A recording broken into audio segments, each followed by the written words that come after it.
મારું નામ કોમલ છે। એક દિવસ અમે અમારા દાદીમાના ઘરે ગયા, જ્યાં કોઈ ખાસ પ્રસંગને કારણે પરિવારના બધા સગા એકઠા થયા હતા। મારા પતિ ધંધા માટે બહાર ગયા હતા।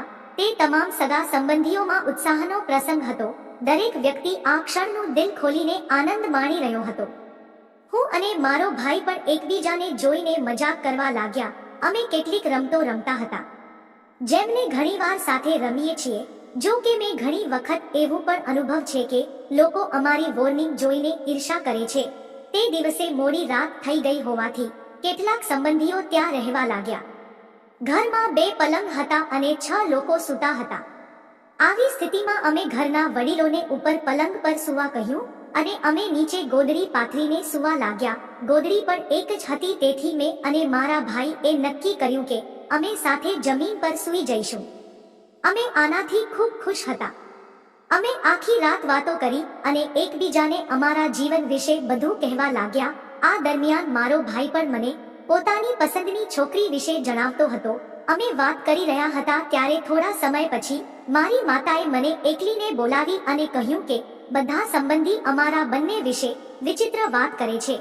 માતાએ મને કહ્યું કે કેટલાક લોકો કહે છે કે હું મોટી થઈ ગઈ છું અને પરણી પણ છું, તો હું મારા ભાઈ સાથે એક જ ગોદડી પર કેવી રીતે સૂઈ શકું?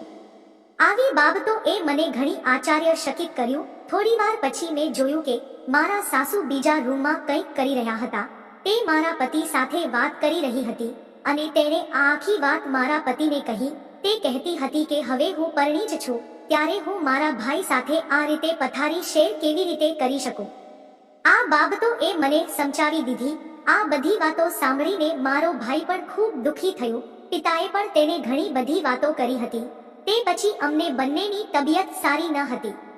અમે બંને એકબીજાની આંખોમાં પણ જોઈ શકતા ન હતા। આ ઘટનાએ અમારા સંબંધોને સંપૂર્ણપણે બરબાદ કરી દીધા। અમે કેટલા અઠવાડિયા સુધી એકબીજાને ન જોયા કે ન વાત કરી। જો કે હવે અમે ધીમે ધીમે વાત કરવાનું શરૂ કર્યું છે, પરંતુ હવે અમારા સંબંધોમાં તે પ્રકારનું બંધન નથી। અમે પહેલાની જેમ સાથે રહેતા નથી।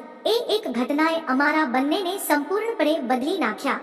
તમે જ કહો કે શું આ પ્રકારનું વર્તન યોગ્ય છે? શું સંસારનો આ નિયમ યોગ્ય છે? મિત્ર, વિડીયો પસંદ આવ્યો હોય તો વિડીયોને લાઈક કરો, ચેનલને સબસ્ક્રાઇબ કરો। ફરી મળીશું એક નવા વિડીયોમાં, ત્યાં સુધી આવજો।